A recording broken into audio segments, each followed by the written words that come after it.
Good morning, everyone. Welcome to our 28th meeting of the OHCA Investment and Payment Work Group. Again, my name is Margaretta Brandt. I'm the Assistant Deputy Director for Health System Performance here at OHCA, and I use she, her pronouns. And if you all wouldn't mind, please introducing yourself with your name and your organization in the chat. That's how we like to do initial introductions for our ongoing meetings. So would appreciate if folks wouldn't mind introducing themselves in the chat. And as you've noticed, this is our first meeting with our new quarterly cadence. So no longer meeting monthly for the investment and payment work group, instead meeting quarterly. And that means we also are expanding the work group scope to encompass OHCA's work across the 3 areas that we've covered in the work group for the past 2 years. So we'll, of course, continue to focus on behavioral health and also revisit primary care and alternative payment models. And we'll review the approach to the updated approach to the work group at the start of today's meeting. And then at the end, we'll share again some upcoming topics for the work group. So I'll move us to our agenda. So in today's meeting, we will provide some updates about our changes to the 2026 data submission guide. Related to primary care and alternative payment model data submissions from health plans or payers. And then we'll review the behavioral health measurement definition, provide some updates since we've last met, and summarize comments we've received from the advisory committee, the OHCA advisory committee, and the OHCA board related to the behavioral health definition. And we'll discuss our plans for further analyses of behavioral health spending in the Healthcare Payments Data Program, or HPD, to inform our future discussions of the behavioral health benchmark.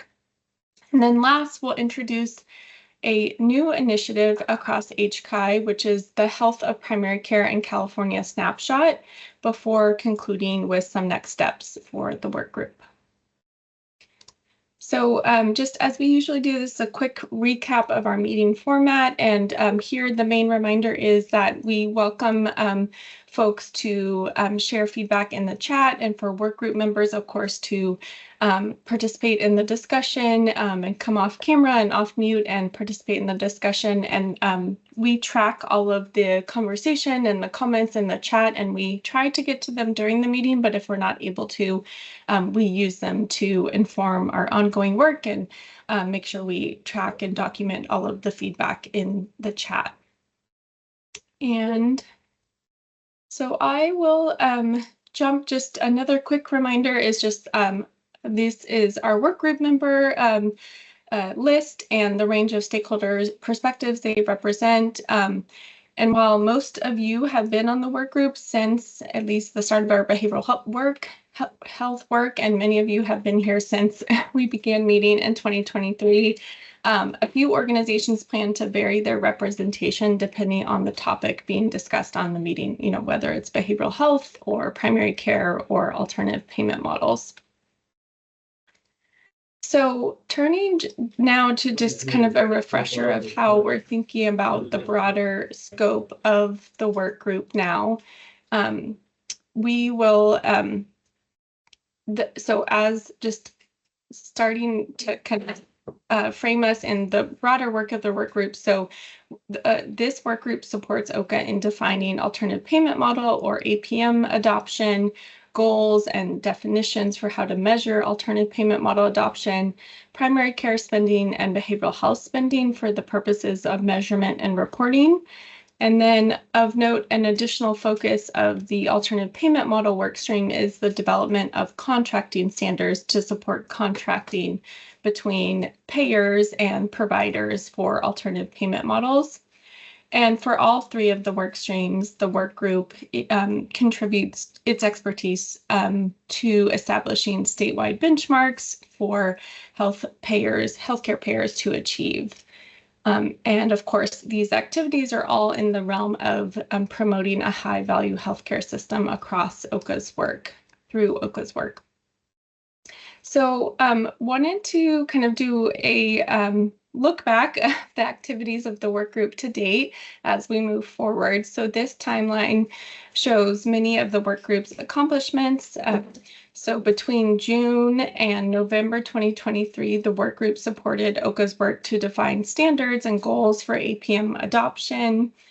And the healthcare affordability approved the APM standards and goals in June 2024. And then we moved on to primary care. So for June 2023 to June 2024, the work group provided input on the definition of primary care spending for measurement and reporting purposes, and developed recommendations for the primary care investment benchmarks, and the board adopted those benchmarks in October of 2024. And then between June 2024 and September 2025, the work group supported OHCA's work to define behavioral health spending measurement. And while there was considerable discussion of a benchmark for behavioral health investment, OHCA ultimately recommended that the board defer the adoption of a benchmark until at least summer 2026. So between now and then, we will be working on additional data analyses to support and inform the development of a behavioral health investment benchmark. And then I'll turn to our upcoming work for the work group and upcoming discussions that we'll have.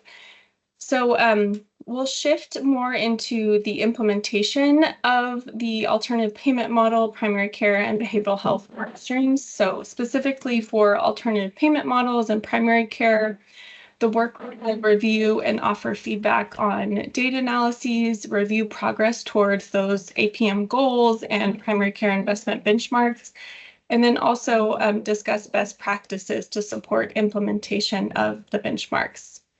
And then for the behavioral health workstream, we will return to developing recommendations for the investment benchmark, which will include reviewing data analyses from the healthcare payments database. And in addition, the work group will be one of the groups that will be asked to review progress and offer feedback on a new project, which I noted at the beginning is the Health of Primary Care in California snapshot, which we'll introduce later in the meeting. So I will turn to our first agenda item just to keep us moving. But if folks have questions about the work group activities to date and what our focus will be moving forward, we can come back to those as we wrap up at the end. So our first additional agenda item is an update on the data submission guide for the collection of primary care spending and alternative payment model adoption data. So this is our 2026 data submission guide. And so the data submission guide, or as you might see it referred to as DSG, this and DSG 3.0 is our 2026 data submission guide. It's the third version. It contains the formal written instructions for data submitters about definitions, what to include, and how to configure the data that they submit to OHCA. And so we make updates to the data submission guide as needed to refine and update instructions. And we'll talk about this in a bit, but one of the main updates will, of course, be adding the behavioral health data collection. And we've made some refinements to the alternative payment model file specifications and the primary care file specifications for this 2026 data submission guide. And many of these updates were informed by data submitter questions over the past several months as they have worked to submit their first round of alternative payment model and primary care data. And so these next two slides just provide a bit more detail on our proposed changes for these two files. And starting with APM, the proposed alternative payment model submission changes are mainly technical and format related. We'll provide additional guidance for how to attribute member months in the alternative payment model file. We also will streamline and reorganize the instructions, hopefully for easier use. And we added a new process map to illustrate how member expenses are reported in the alternative payment model file. So all updates to try to clarify and be more specific about our instructions. And then on the primary care side, the proposed changes here again include a clarification of the methodology for non-claims primary care payment subcategories, and for claims-based primary care spending, clarification that primary care spend is measured and reported by each individual line within a claim. And OHCA is also proposing some updates to the primary care code set, which governs the definition of primary care spend.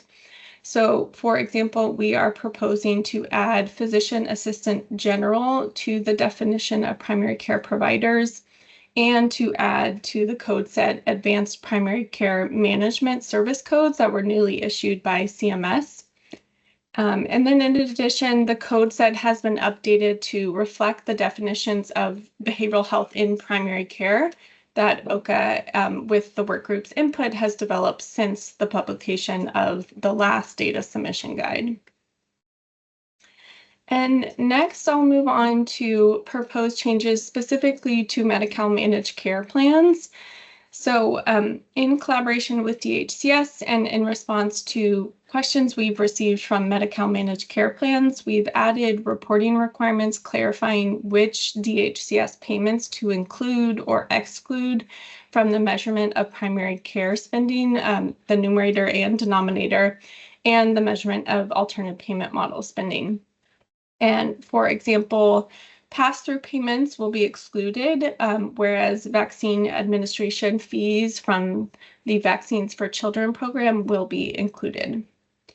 And in the primary care file, we have revised the methodology for claims payments to instruct managed care plans to use what's called the monthly 274 file that is submitted to DHCS in the annual network certification to do this extra step in the primary care work of determining whether a physician, nurse practitioner, or physician assistant listed as the provider on a claim is also designated as a primary care provider in the managed care plans network.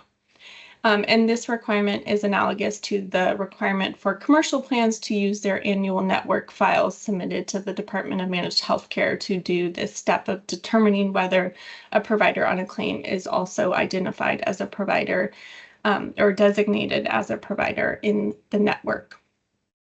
So those are the main changes we're proposing for the alternative payment model file and the primary care file to provide some clarification and additional instructions. So I'll pause here to see if folks have questions or thoughts about those changes.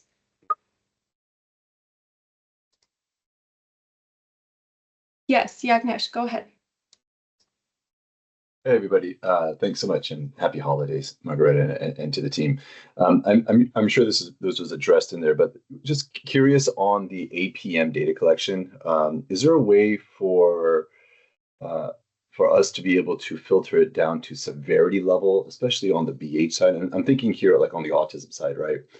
One of the challenges that which we see nationally on this is providers cherry picking members based on severity level. And so if we were to implement a differentiation on the APM based on a member severity level, that would encourage more providers to take on some of those more SMI type members. Thanks, Yagnesh. Yeah, good question. We do not currently differentiate by severity in the alternative payment model data collection process. I think that's something we could consider and come back to, and also maybe a consideration for refreshing our alternative payment model standards when we come back to looking at those standards. So thanks for flagging that. And Aaron. Hi, good morning. So the changes that you described, is it only to the data submission guide to provide more clarification, or are there any changes to the methodology for the APM data collection? There are no changes to the methodology. Thanks for asking that question. There are no changes to the methodology for either the alternative payment model data collection or the primary care spending measurement. These are really intended to be clarifications to, further explain, address questions we received, and try to be more clear about the data collection. Okay. And then the second part of my question, if this is okay, or I guess comments, is that, in the methodology as is for the APM, the continuum of care places behavioral health cap, as we know, like pretty high in that hierarchy. And to use an example here, we have a lot of PPO ACO members, right, who are in a total cost of healthcare program. But in the APM, the methodology basically instructs us to assign them to the behavioral health cap category because they also have behavioral health cap. And we also have a lot of PPO members who are not in any other value-based care programs, but they have behavioral health cap. And it almost, in this methodology, as is, it almost kind of makes these two members appear as if they have the same level of transformation. So I'm wondering if you have any comments about that. Sure. So I can start, and if folks from the Friedman Healthcare team want to weigh in, please jump in, or other folks from the OHCA team. So I think that so it's both a combination of the way that we are measuring alternative payment model adoption towards our goals is based on membership in alternative payment models. So that is part of the way, or that is the reason why the file and data collection methodology is structured the way it is. And then also wanted to note that because we also collect spending by the various subcategories of, shared savings and behavioral health capitation in the primary care file, we use both the alternative payment model and the primary care file to kind of get a holistic sense of what a payer's payment structures look like across their their different plans and products. So just wanted to note that in addition to the alternative payment model file and the way we collect membership there to track progress towards the APM goals, we also look for that additional context in the primary care file. Okay. Yeah, Vinayak or Mary Jo, do you want to add? Just the only other piece I would add is just in order to be considered like along that care continuum, right, there's going to be a link to quality. And so if it's a primary care capitation without a link to quality, I think that's another piece for us to talk through. So maybe just to expand on what Mary Jo is mentioning, as part of OHCA's APM adoption goal, members need to be in a shared savings and or capitation arrangement that is linked to quality. And so for the examples that you're mentioning, those folks would potentially count towards OHCA's APM adoption goal if those arrangements are linked to quality, or their payments rather are adjusted based on quality along the continuum there. So even if they do have a small portion of their payments paid via behavioral health capitation, they may still have other parts of their payment adjusted for quality and meet that definition of OHCA's goal for APM adoption. So that's partly why we collect and categorize the data in that way, appreciating that not all of the payments for those members may be in capitation, but a portion of them are, and a portion of them are also adjusted for quality. Okay. I think maybe I'm still having trouble seeing why we use the categorization for the APM if we just primarily care about whether or not the members are linked to quality.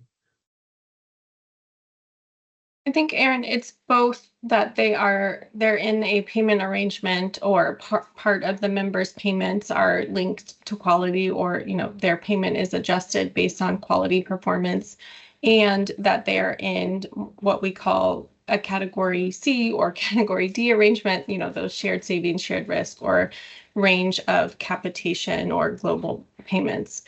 And I think, Aaron, we would be happy, the OHCA team would be happy to connect with you, outside of the meeting to further, walk through the structure of the alternative payment model and the approach, and, why we've landed on the methodology that we have, if that would be helpful. Yeah, absolutely.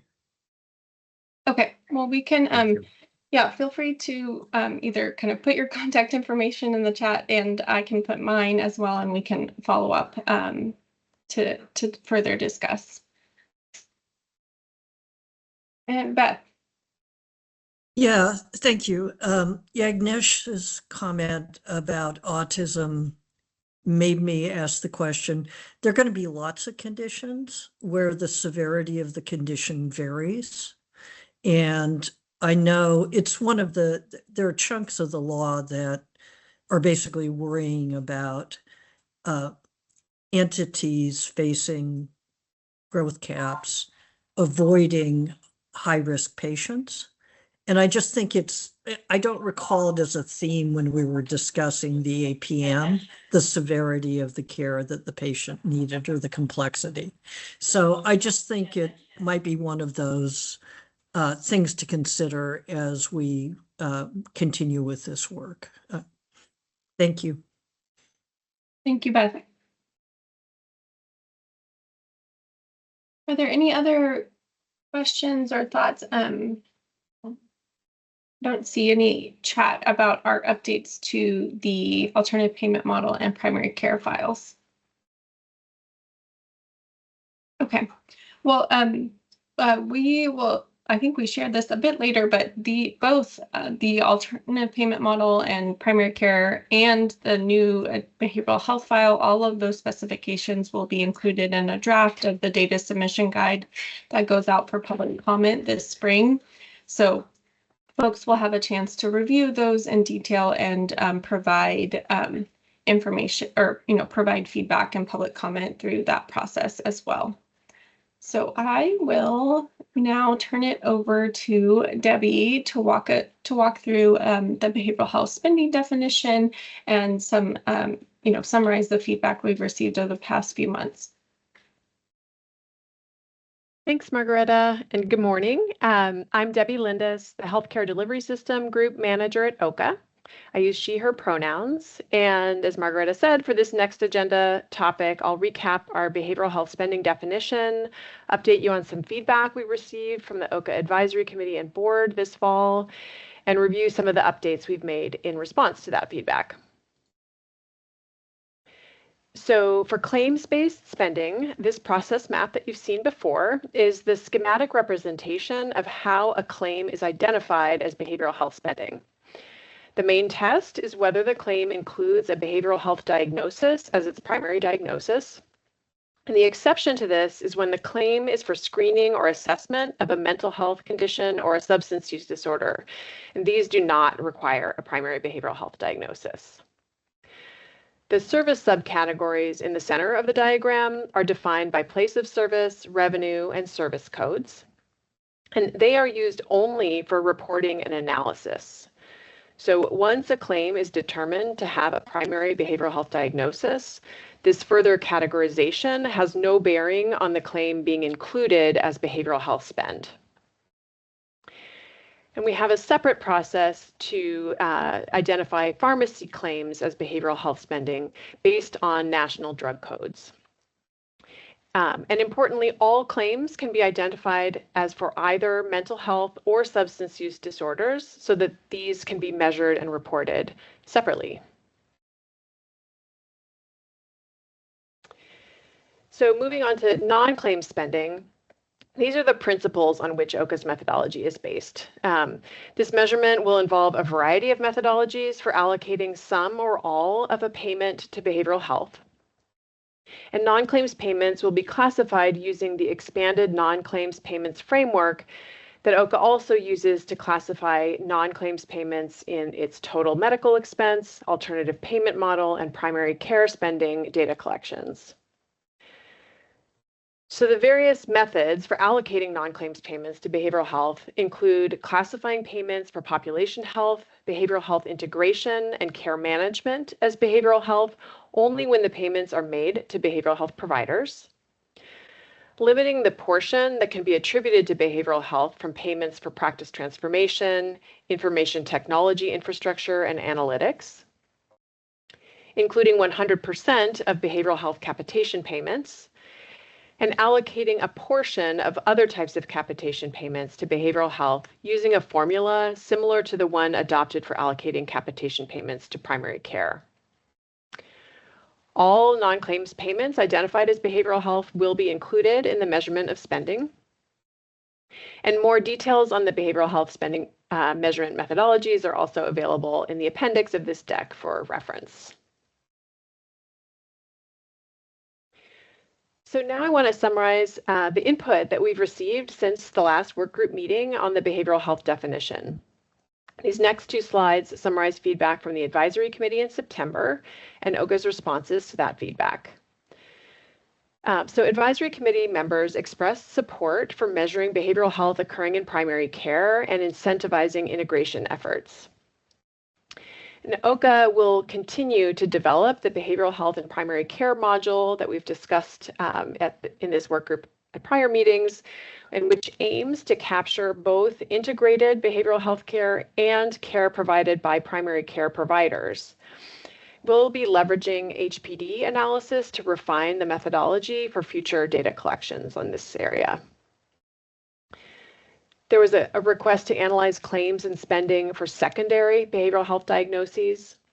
And OHCA is planning to conduct some HPD analyses to identify spending associated with secondary diagnoses, and will present our findings to the workgroup in a future meeting. There was a request to consider how to capture behavioral health spending for Medi-Cal members under 21 years old, for whom a diagnosis is not required to receive behavioral health services. And in response to that input, OHCA has collaborated with DHCS to update our measurement methodology for 2026 to include spending on a defined set of behavioral health services for Medi-Cal members under 21, regardless of diagnosis. OHCA will also revisit the suggestion to include some core behavioral health services, regardless of diagnosis, across markets as we plan for 2027 data submissions. Advisory committee members recommended that OHCA consider ways to measure out-of-pocket, out-of-plan spend. OHCA is continuing to explore data sources and methodologies to analyze this spending by consumers, and I'll come back to that in a moment. There was a suggestion to analyze the quality of behavioral health care. And OHCA is researching behavioral health quality measures to monitor, in addition to those that are already included in the OHCA quality and equity measure set, such as depression screening and follow-up for adolescents and adults. Regarding the benchmark, advisory committee members expressed both appreciation for the delayed benchmark and continued support for a spending benchmark that's focused on in-network outpatient behavioral health care. And OHCA will be conducting further benchmark-related analyses in coming months, and we plan to revisit readiness to set a benchmark with the board in summer of 2026. There were comments on the impacts we're seeing and expect to continue to see of immigration policy and funding for school-based care on access. And OHCA acknowledges the impact of recent policy changes on healthcare access for California's most vulnerable populations, including immigrants and children. Committee members expressed a desire to better understand the reasons for lower spending on substance use disorders compared to mental health, and highlighted the frequent coexistence of mental health and substance use conditions. OHCA is beginning to plan for HPD analyses to identify the drivers of spending trends for both mental health and substance use disorders that we saw in analyses presented to the work group this past summer. And we plan to look further at claims with diagnoses in both categories. And so now these next couple of slides summarize feedback we received from the board during its November meeting. First, board members continue to recommend prioritizing incorporating Medi-Cal county behavioral health spending into our measurement. And OHCA is collaborating on an ongoing basis with DHCS and with OHCA's HPD team to establish a data source and methodology for including county behavioral health spending in its measurement and reporting. Similar to the advisory committee, board members asked to hear more about OHCA's approach to measuring out-of-pocket, out-of-plan spending on behavioral health services. And any of you who attended yesterday's board meeting will have heard an update on that topic, which is that OHCA has explored using medical expenditure panel survey data to estimate out-of-plan spending, but unfortunately these estimates are not very reliable, and therefore OHCA plans to work with other institutions to make progress on this very important effort. We heard concern from the board that measurement of screenings and assessments might lead to overcounting of behavioral health spending associated with preventive visits. And OHCA clarified that when the primary diagnosis on a claim is not a behavioral health diagnosis, only any amount paid for the screening and assessment claim lines counts toward behavioral health, not the entire claim. A member asked about OHCA's ability to attribute behavioral health spending to provider organizations. And our response here is that OHCA collects behavioral health spending at the plan level, and our methodology does not attribute that spending to provider organizations. The board expressed interest in knowing how commonly psychotherapy services are provided without a behavioral health diagnosis. And OHCA's response here is that we can consider HPD analyses to evaluate how often common behavioral health services such as psychotherapy are provided without a behavioral health diagnosis on the claim. And finally, a board member asked whether OHCA's measurement will capture payments made to third-party vendors. OHCA's methodology captures both claims and non-claims payments to providers made by health plans. So this can include payments to telehealth providers and other third-party vendors, but payments made outside a health plan, such as directly by a consumer or through an employee assistance program, for example, are not captured in OHCA's measurement. So in response to input from the board, advisory committee, and public comments, as well as through ongoing internal review, OHCA has made several updates to the behavioral health code set for the upcoming 2026 data submission. So these updates include making some updates to the outpatient professional primary care subcategory, which is used to identify behavioral health care delivered in primary care settings. We removed some codes from the Milbank Memorial Fund code set that served as the starting point for OHCA's definition in order to align this subcategory with OHCA's vision and existing definition of primary care. We incorporated some new service codes, including new codes from the 2025 and 2026 CMS physician fee schedules, such as care management services for behavioral health conditions. And we added service codes based on feedback from DHCS and also updated screening and assessment codes based on review of DHCS coding manuals.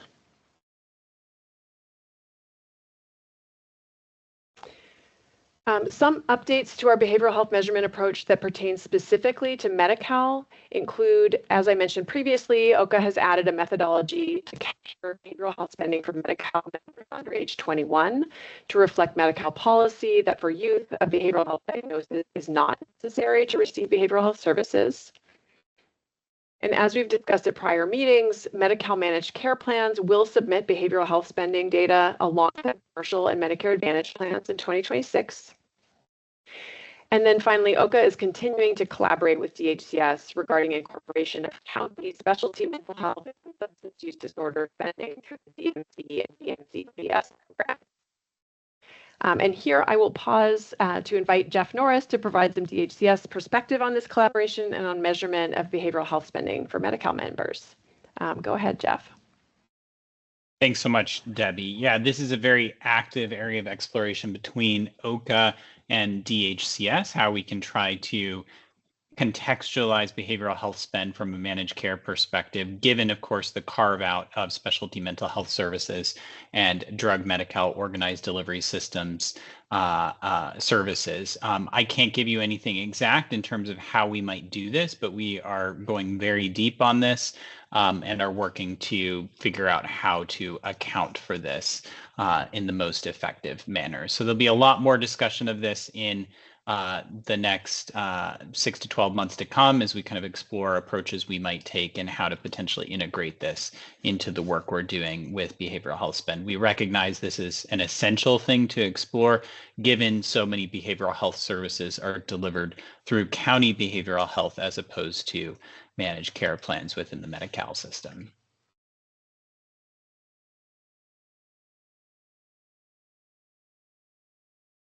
Thank you, Jeff.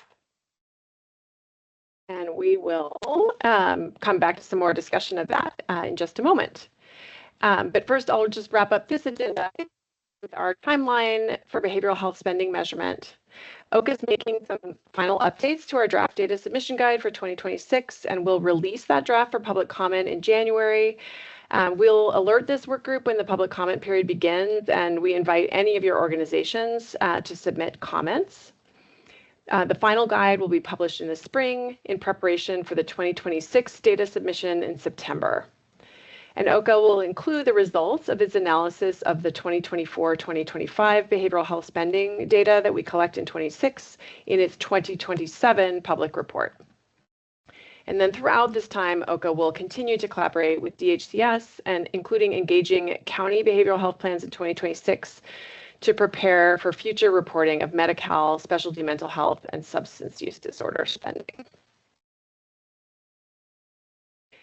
So I'll pause here for any comments or questions you may have about OHCA's behavioral health measurement definition and data collection process, including the Medi-Cal components.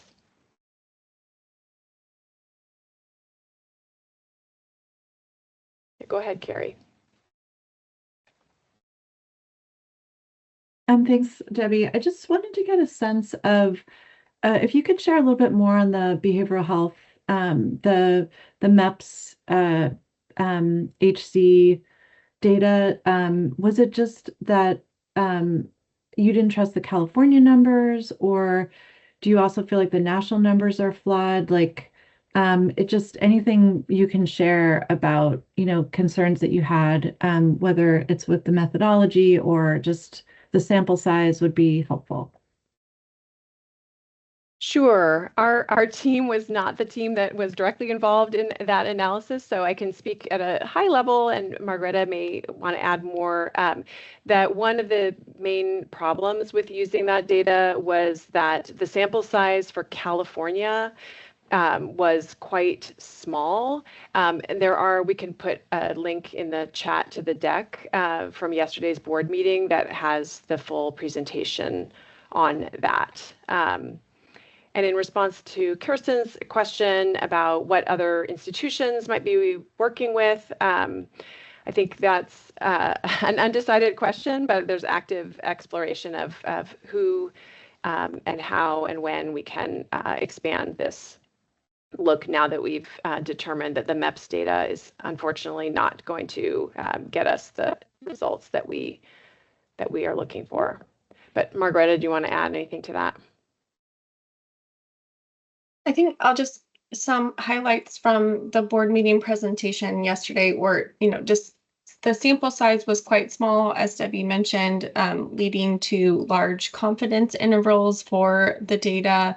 There was also, in comparing behavioral health spending that was collected via the MEPS survey versus the HBD spending analysis, that those show quite different trends.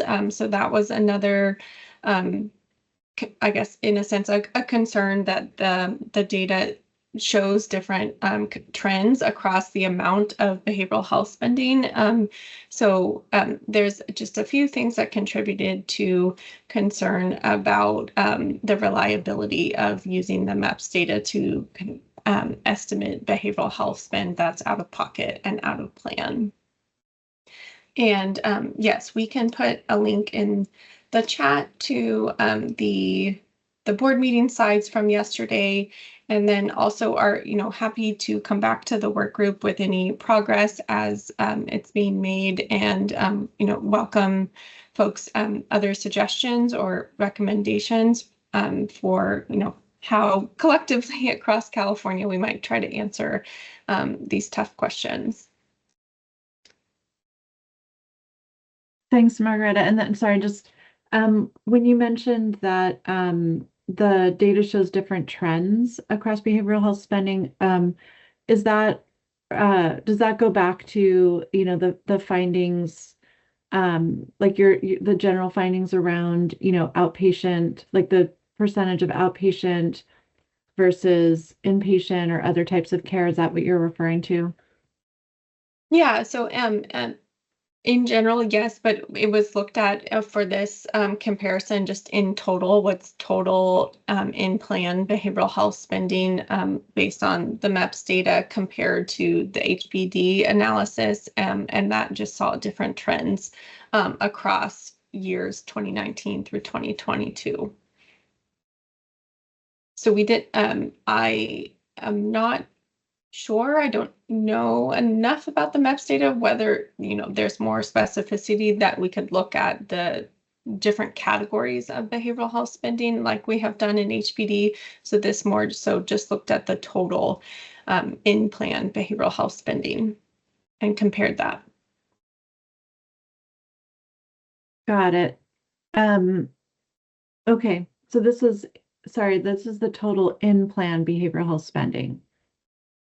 Yes, and sorry, it was just a comparison that we looked at to kind of get a sense of the like the reliability of the MEPS data. Okay, got it. Thank you. Mm-hmm.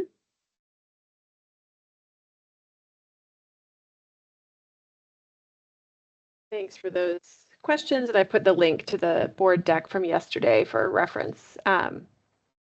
Any other questions about the behavioral health definition and data collection process?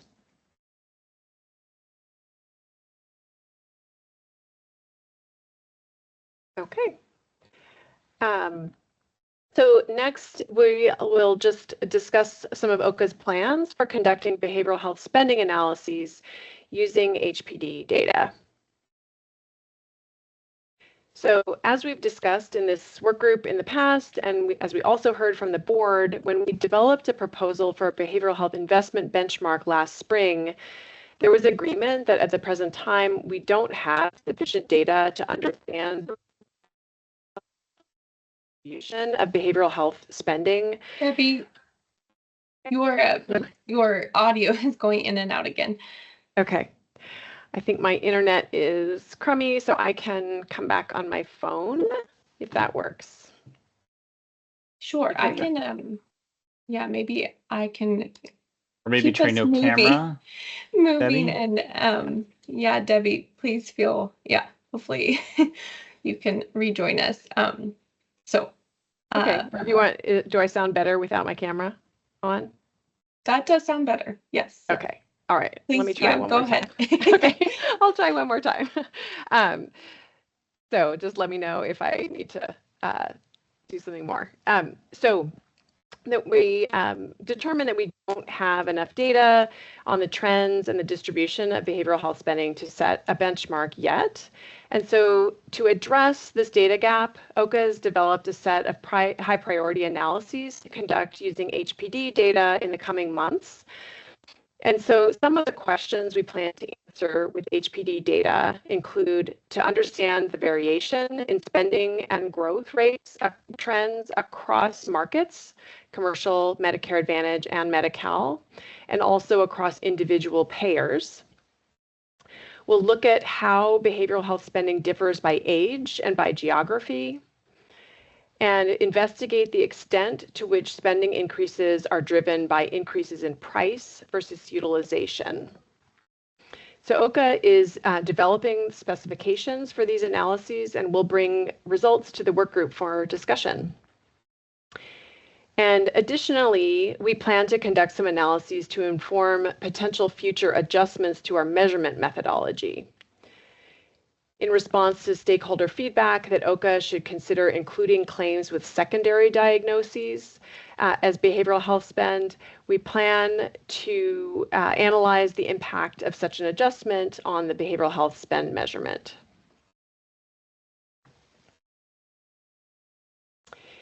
And based on analyses we've conducted so far using HPD data and discussions with the HPD team that performed them, we've made several adjustments to our definition and data submission guide instructions for 2026.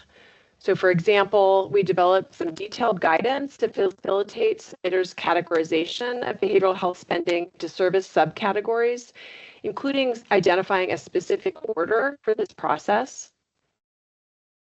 We recategorized some spending that had fallen into the other services subcategory using the Milbank definition into specific subcategories. For example, ambulance services were added to the emergency and observation subcategory. And in addition, we continue to analyze Medicare Advantage and Medi-Cal data, as well as the highest spend diagnoses within each service subcategory, and to explore whether some of the spending trends we see reflect policy changes, such as the new requirement in 2021 that Medicare Advantage plans cover opioid treatment program services. So I'll pause here to ask for any feedback or additional suggestions you all may have on our planned behavioral health spending analyses.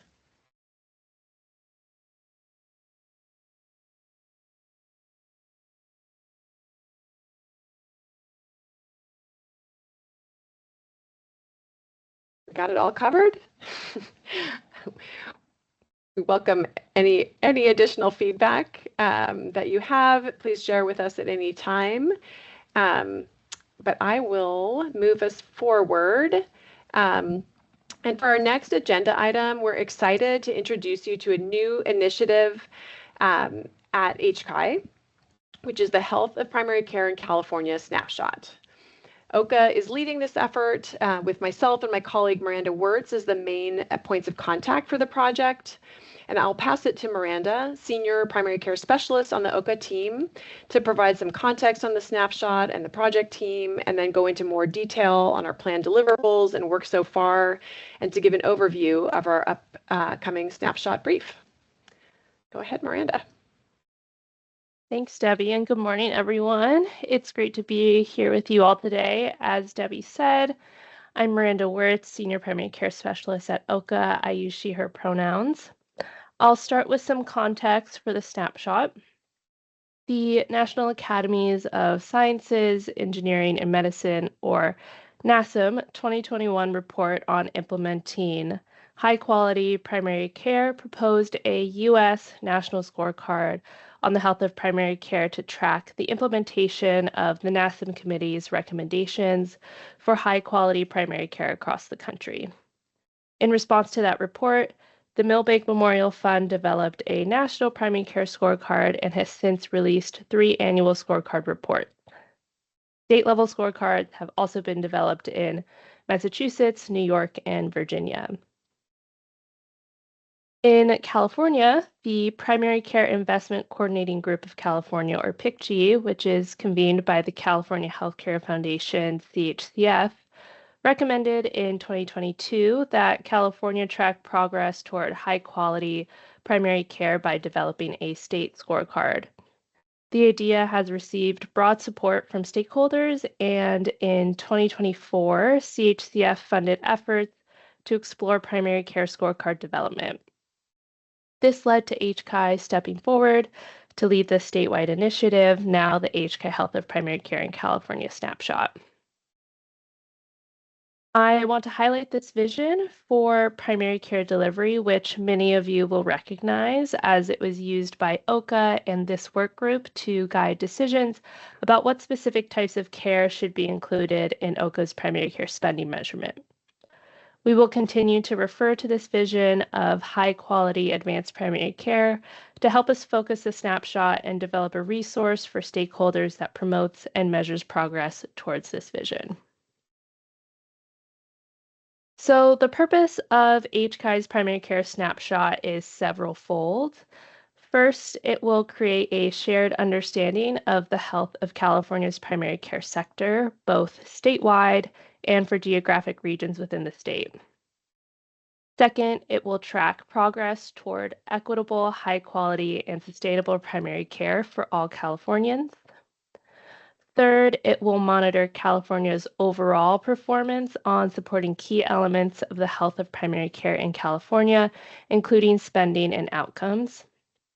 Finally, it will help identify gaps and challenges to inform action on access, workforce, investment, and other areas. In short, the snapshot will report on system-level performance across multiple domains to document the current status of primary care, monitor change over time, and motivate action to improve statewide performance and achieve the vision for primary care in California. The two figures on the right are examples taken from Milbank's National Primary Care Scorecard. The Milbank Scorecard includes 4 domains, and we've shown 2 domains here as examples, financing at the top and access at the bottom. The other 2 domains in the Milbank Scorecard are training and research.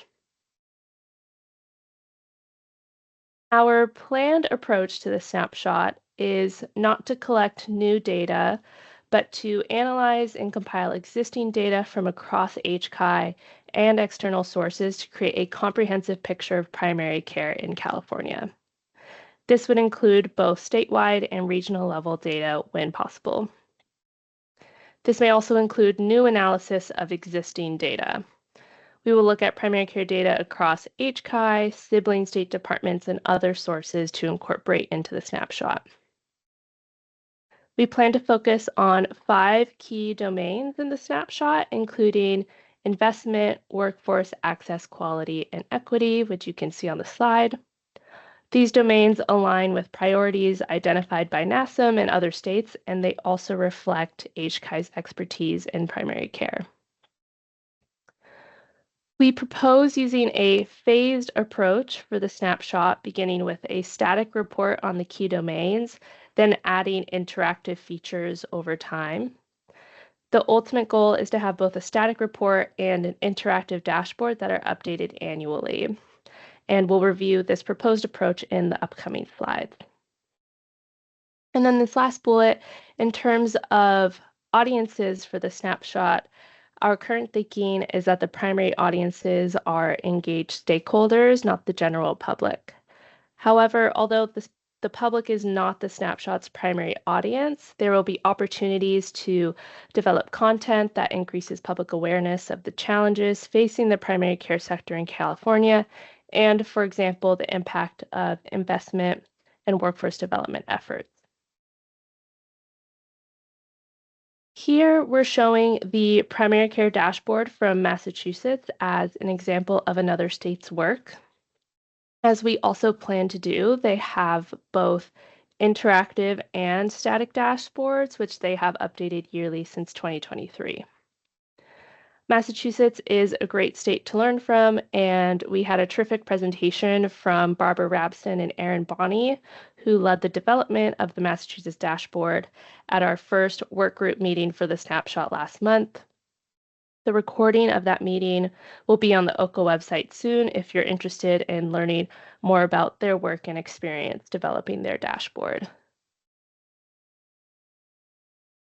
So on the HCAI Snapshot Project team, the snapshot is a collaborative HCAI effort across our Office of Health Information, Office of Health Workforce Development, Office of Healthcare Affordability, and Office of the Patient Advocate.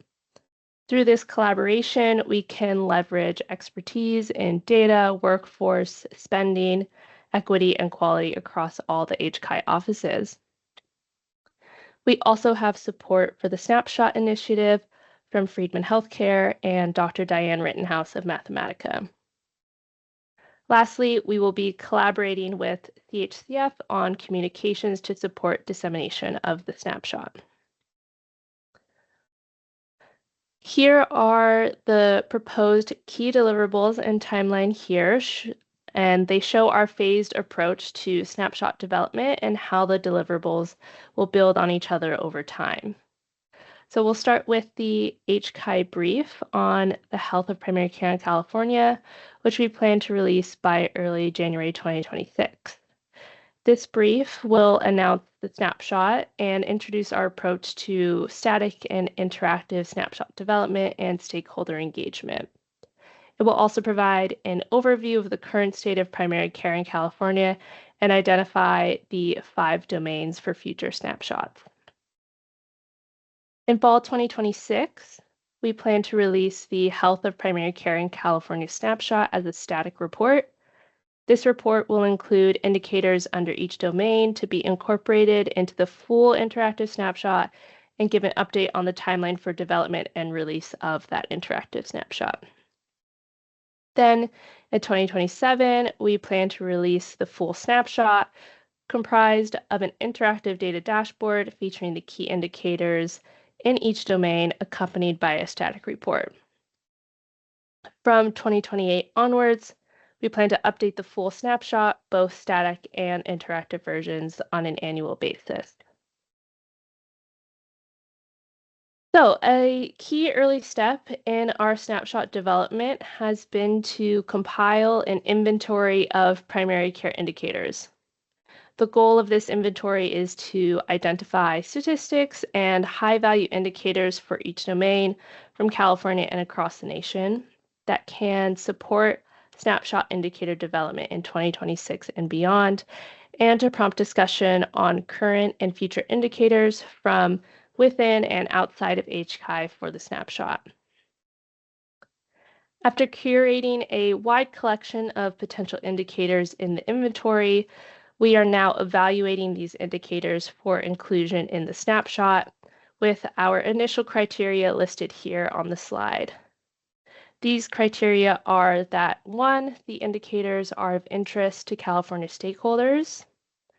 2, they are a concise set of indicators that align with our 5 domains and for which improvement signals a positive change in California's primary care infrastructure. 3, they are supported by existing California data sources or national data sources with California-specific data. And 4, they are trackable over time, evidence-based, relevant, and actionable. So these are just our initial criteria. We plan for stakeholders, especially the snapshot work group, to provide additional input to refine these criteria as we continue to evaluate potential snapshot indicators. So the inventory that we've put together includes over 100 California and other state or national indicators across the 5 snapshot domains, published by state agencies and policy organizations like CHCF and the UCLA Center for Health Policy Research. It also references multiple data sources, including administrative data, survey data, and professional training data. Populations included in the measurements range from those covered in specific markets, such as Medicaid or commercially insured populations, to statewide. This table shows some example indicators across the 5 domains that we identified through our primary care indicator inventory process. I won't read them all off, but for example, we could include primary care investment by market category and product type, which will be included in upcoming OHCA reporting on the primary care benchmark for the investment domain. Rates of avoidable emergency department visits from HPD reporting could be one indicator that provides a sense of the current state of primary care access and its variability across the state. I want to emphasize that the indicators listed here are only examples and not a comprehensive list of all the indicators that we are considering for the snapshot. In addition, we recognize that existing measures may be limited in terms of reporting on essential and unique features of primary care infrastructure in California, and the snapshot can play a role in identifying and reporting on those ideal indicators. For example, if you look at the indicator for equity, Milbank uses the Social Deprivation Index to assess equitable distribution of providers per 100,000 people in areas above and below the index median. For the snapshot, we will explore using California's Healthy Places Index because of its widespread use in the state in place of the Social Deprivation Index for this indicator. So with that in mind, we'd like to get some feedback before moving on to the next section. Based on this list and the snapshot domains that we've presented, what is an important measure of primary care that comes to mind for you that we should explore for the snapshot? So please feel free to come off mute or use the chat to share your ideas.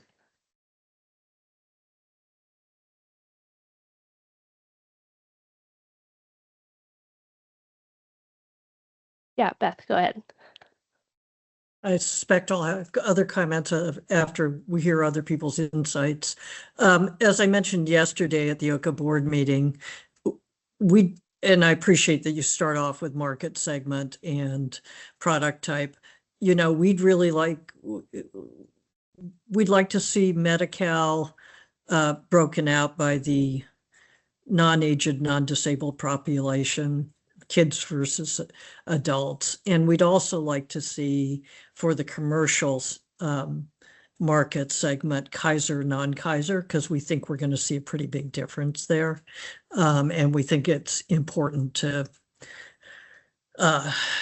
not muddy those two things together. And on Medicare, I don't have any sense of it, but I suspect Medicare Advantage and Medicare fee-for-service could be pretty different. And again, on Medicare Advantage, you'd have to separate out Kaiser, not Kaiser, given its importance in this market and its distinct model. So, and I think these other indicators are going to be very revealing as well. And so I can only tell you from the experience of health access staff that the non-Kaiser commercial market in Sacramento, people have terrible trouble getting access to primary care. So I assume it's a problem elsewhere in the state. Thank you. Yeah, thanks, Beth. Laura? No, thank you for this. And I think most of these are really spot on. It might also be interesting to look at the overall just investment in primary care also as a static number total, not just looking at the percentage of investment due to the fast rising total cost of care. And that way you can see how plans might be investing in primary care, but the difference of keeping up with the total cost of care element. Mm-hmm. Yeah, absolutely. Yeah, thanks for pointing that out. Lisa? Yeah, thank you. I think OHCA's been very thoughtful about measuring primary care workforce in the past, but just to kind of reiterate our concerns about the way workforce is sometimes measured and the importance of ensuring that you're actually measuring the capacity and the provision of primary care services. So for example, not just looking at is someone an internal medicine physician or a pediatrician or even a family physician, but are they actually providing primary care, and how much primary care are they providing? Is it 10% of their practice? Is it 70%? And I know those measures can be a little challenging, but with all the other work that's being done to kind of look at claims data and other things, I think we have a real opportunity to really get at how much actual primary care is being provided, not how many physicians or advanced practice nurses are kind of technically in that primary care category. Yeah, that is definitely on our mind, Lisa, for sure. Barbara.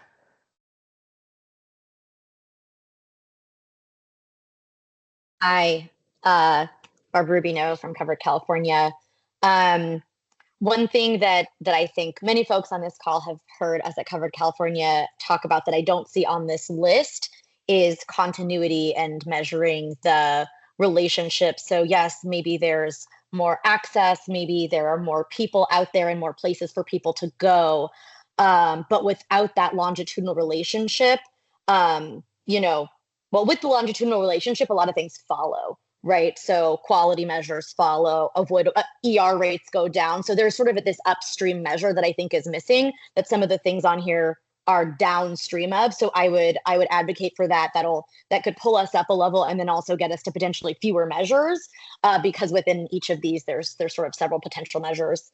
And then I think maybe this is similar to the comment that was just made. Residency positions are kind of one thing, but I think I was just talking to somebody yesterday who oversees a medical school primary care program for medical students, and she tracks not just where they go to residency, but do they actually go into primary care? So the full sort of pipeline all the way to, do they become and do they stay as practicing PCPs? So to me, that might be the more sort of meaningful long-term indicator, rather than just sort of starting at looking at residency, because there are many folks who may go, not many, there are folks who may go to a family medicine or an internal medicine residency, or even a med peds residency, and they may become a hospitalist for some of those. So again, really getting to that, are they going into and staying into the workforce? Those are a couple of thoughts. Yeah, definitely. And Debbie, Margaretta, feel free to chime in on the continuity of care. I know our HPD team is working on developing a way to measure that with the HPD data. So that's something that we are looking to incorporate into the snapshot when that's ready. And yeah, absolutely agree. Looking at that entire pipeline, I think things will definitely get developed over time between like the 2026 static report and that first interactive dashboard as well. So things may change slightly between those two deliverables, because we'll continue to develop and try new and different analysis on existing data to get at those questions.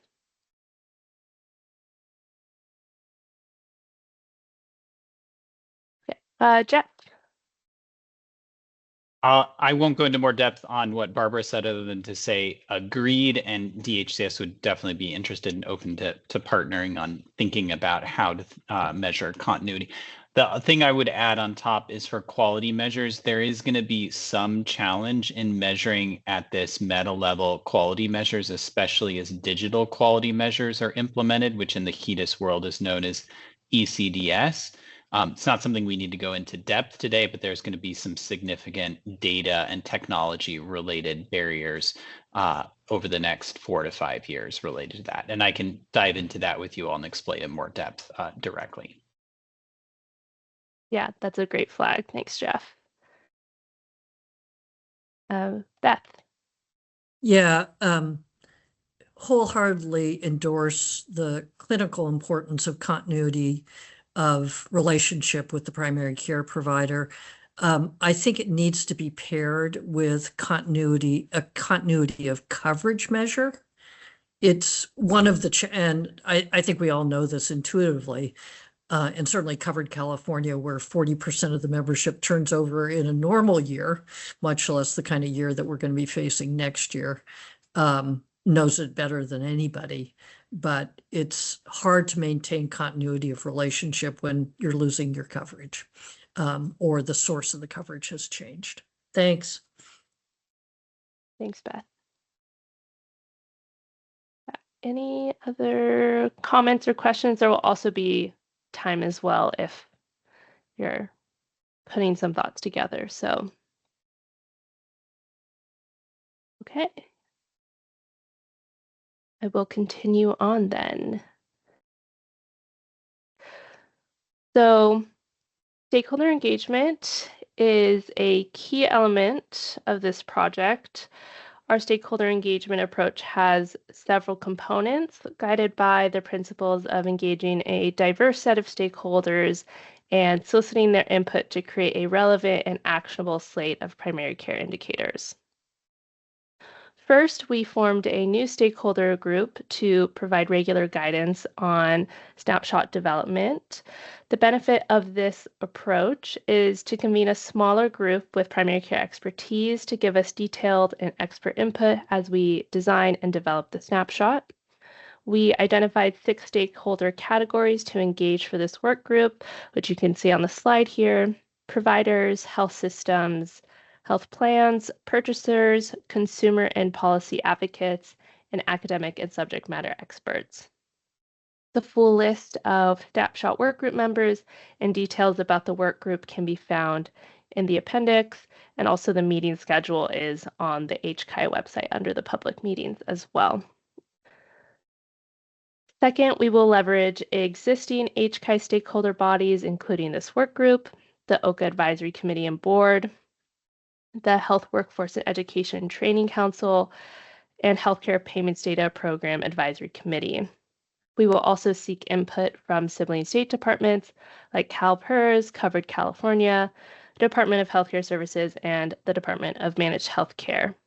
The goal is to gather high-level consultative input from these groups. Third, we will conduct individual key informant interviews with stakeholders as needed to elicit candid feedback on domains, indicators, preferences, and trade-offs, and to fill any gaps and ensure diverse representative stakeholder engagement across California's primary care landscape. So our first deliverable for the snapshot will be the OHCA brief on primary care, which is scheduled for publication on the OHCA website in early January 2026. As I mentioned, the brief will include an overview of the purpose of the snapshot initiative, a summary of the current state of primary care in California, including baseline and contextual statistics from existing reporting we identified during the inventory development, and a vision for the snapshot describing our phased approach and timeline for interactive snapshot development.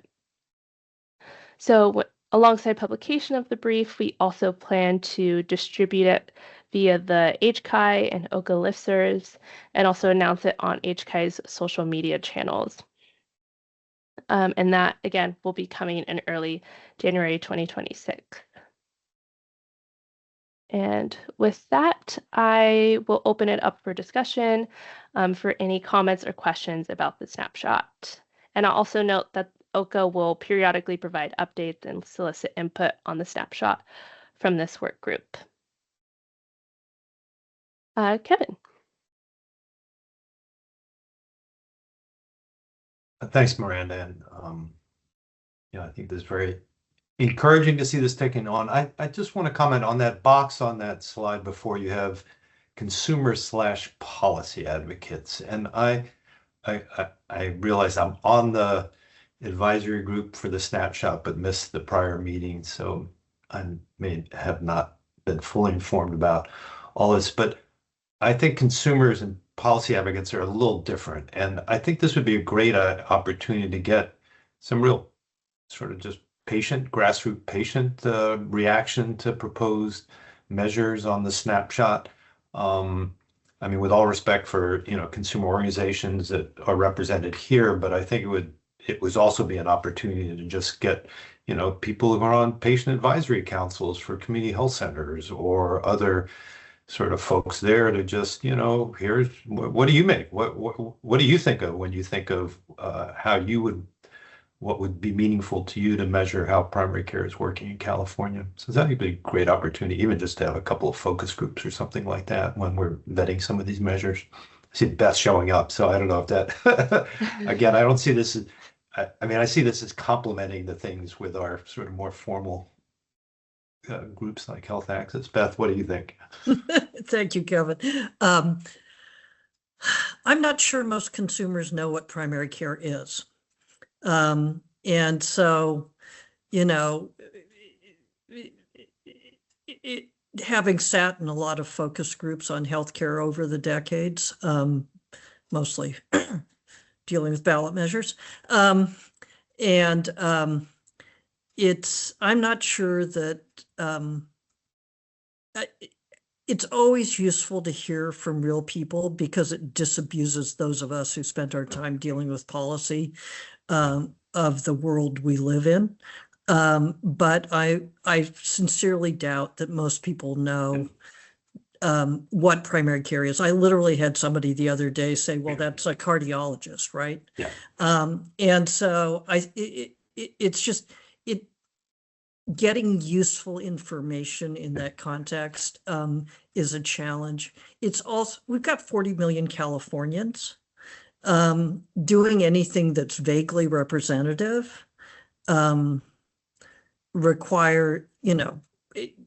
is challenging, is what I'd say. So having done, as I say, spent a lot of time in focus groups and a lot of time developing polling instruments, you can fool yourself pretty easily with your own preconceptions. So I understand where the impulse comes from, and it's not wrong. It's just hard to do in an effective way.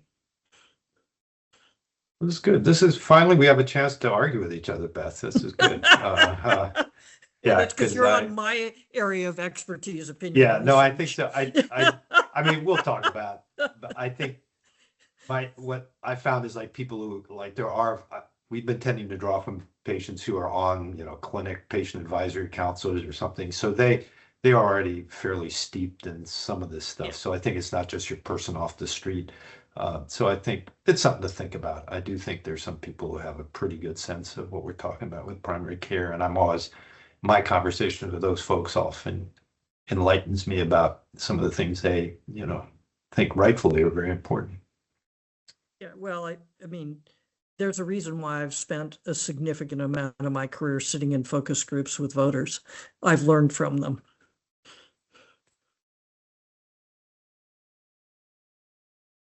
Thank you, Beth and Kevin. I think it's definitely something we can consider, and maybe it's not specifically a focus group, but maybe having some key informant interviews or some other way to engage consumers more directly. Do folks have other suggestions or questions related to the snapshot?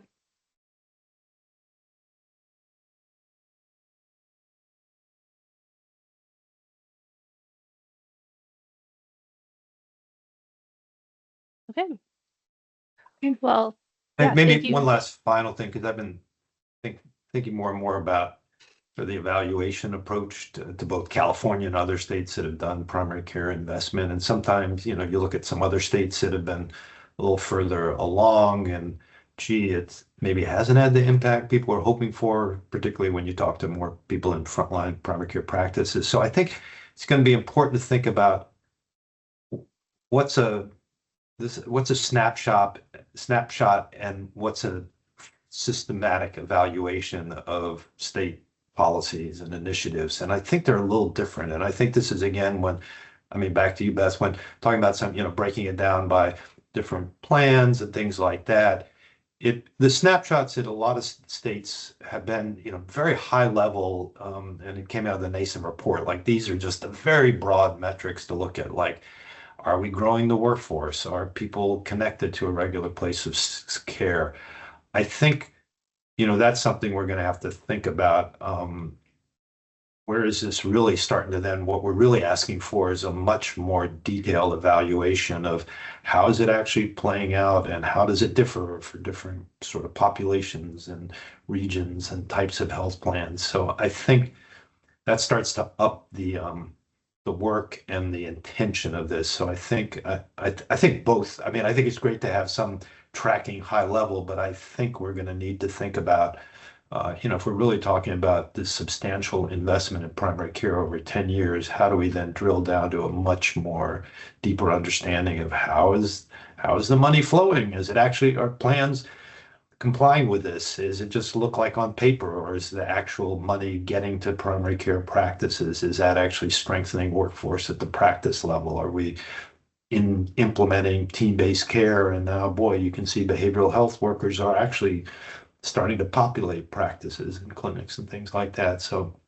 something that I've been thinking a lot about that I think we're going to have to again, Margarita, you and I talked a little bit whether this advisory group may want to think about, okay, here's a snapshot. What would we need a much more deeper really evaluation over the coming years to understand how the primary care spending policy is playing out? Can I add a question to that list for the evaluation, which is, it strikes me that it takes a fair bit to get to the point where the way care is practiced is transformed. And so that, small changes are not going to be enough to get to where the vision of this is. Yeah. And so, you always start with small changes, so I don't mean to denigrate that. I'm just going to say that to have the transformational effect might require more time and more change. So.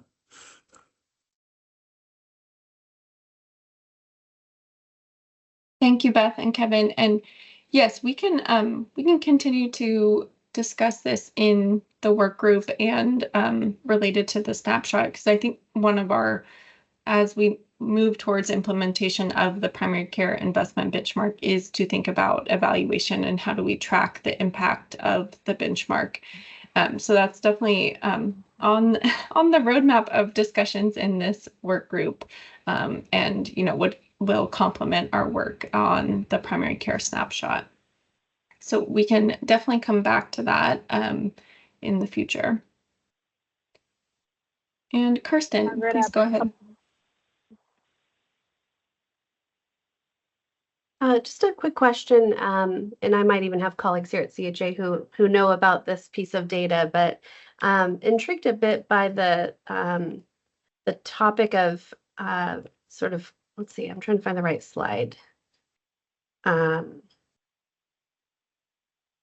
to do with emergency department visits. I can't remember how it's described. Unnecessary or avoidable. It's on slide 35. I think it'll be interesting to see kind of how do you measure quote unquote avoidable. I think we all want people to get care in a primary care setting rather than an emergency department whenever possible. But with so much happening in our healthcare landscape in California and nationwide, hospitals are gearing up to probably see a whole lot more people in our emergency departments as they lose coverage to access primary care. And given that we've already had major surges in ED visits, even with the ACA and with people having coverage, just the interplay of how people use EDs because they can't access primary care even when they have insurance is just something I think to note here. And so look forward to the opportunities for our work group to discuss these different indicators as you think about what these will or won't tell us about other factors at play in what people can have access to as our healthcare landscape undergoes some pretty major shifts in the next several years. Thanks, Kirsten. Yes, we can definitely come back to this question, and also interested in tracking changes over time, especially related to the policy implications of, or the policy changes and the implications of those policy changes. I just put in the chat the avoidable emergency department visits is a HCA healthcare payments database brief.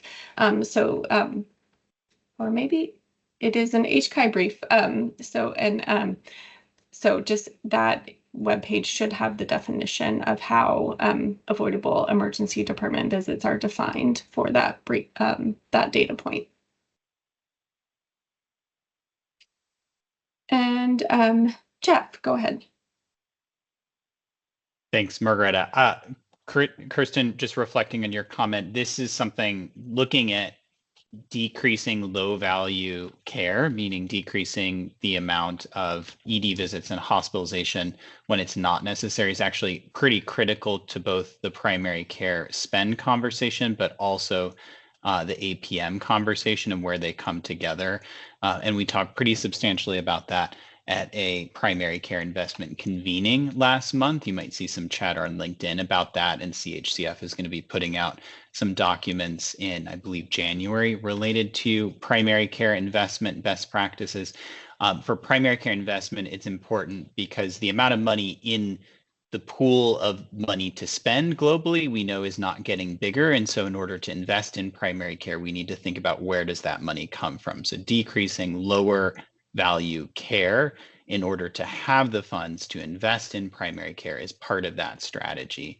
And then VBP, if you think about APMs and VBP, thinking about how can we decrease avoidable ED and hospital utilization philosophically should be part of what we're trying to achieve through APMs and VBP. So these things all come together and intersect in a very direct way. And I know Margareta and team know this and are tracking, and we'll talk about it more in the future, but just want to highlight these are all extremely salient and interrelated and interconnected issues. Thank you, Jeff. And I thought I heard maybe someone come off mute on the phone earlier, so I'll pause to see if anyone else had a question or a comment. Thanks, Margareta. It's Monica. Apologies that I am driving. Really excited about this development. I wanted to just plant a couple seeds. I know that we don't have the information on these 2 points yet, but given the conversation, one area I would love to be explored is for the Medical Board of California and other professional boards of California survey collection. I mean, I think that really is our source of truth in terms of who's actually doing primary care. It's a mandatory survey that you do every time you have to renew your license. It's where a lot of the information comes from on, how frequently folks are in clinic and their panel sizes, et cetera. I don't know if there's a question on, are you practicing primary care in there? And so I would just plant the seed, since that is, I think, connected to some of HCA's work, for an opportunity to look at that survey and for us to revisit what we might want to collect to the point of being able to evaluate longer term. And then the second one, I think, is we've had really amazing work done with the Population Health Learning Center on quantifiable increases in primary care practice maturity. I don't know how we systematically collect that data, but to Kevin's point, if we want to know if the dollars are flowing and we want to know that practices are able to, avert hospitalizations and emergency care, I think that's probably our best data point to be able to say, yes, our primary care practices that exist in California are getting more sophisticated. We hope that's because dollars are flowing to them. So if we could all think together about how do we start to systematically connect that level of practice level maturity, I think would serve us well longer term in terms of impact. Thank you, Monica. Those are great points for us to follow up on. We can definitely connect with our partners across HCI and the workforce team to learn more about the license survey. And it looks like Kevin noted that it does not ask about primary care role. So we can definitely follow up on that across HCI. And yes, looking forward to learning more about the information collected from the Population Health Learning Center, so we can follow up on those too. Thank you. Okay, well, we are right at time, and this has been a really wonderful discussion on the snapshot, and we are excited to get this project started across HCI and to solicit all of your input from the work group. So we, as Miranda mentioned, we will bring updates on the snapshot progress to this work group and solicit input on the progress we're making, and look forward to your continuous feedback on the snapshot development. So I will just quickly move us to next steps, and just as a note, our next meeting is quarterly. So our next meeting is March 18th. And as we did this month, preparing for December, we'll aim to distribute the agenda a few weeks in advance of the meeting, so folks can plan to attend the meeting based on the topics being covered. And just as we discussed earlier, some of the topics we plan to cover, not necessarily in March, but across the quarterly work group, are analyses of primary care and APM data from our 2025 data collection, updates on the snapshot, of course, behavioral health spending analyses from the healthcare payments database, and then returning to discussions of the investment benchmark. And also, as we noted, APM adoption and primary care investment best practices to, support getting to those goals and benchmarks. So we are 2 minutes over time, so just really want to thank everyone for their time today, and thank you for the suggestions on the snapshot, and we look forward to bringing updates back to the work group, and hope everyone has a very happy holidays and a wonderful new year. So thank you all, and see most of you in 2026, if not before. So thank you so much.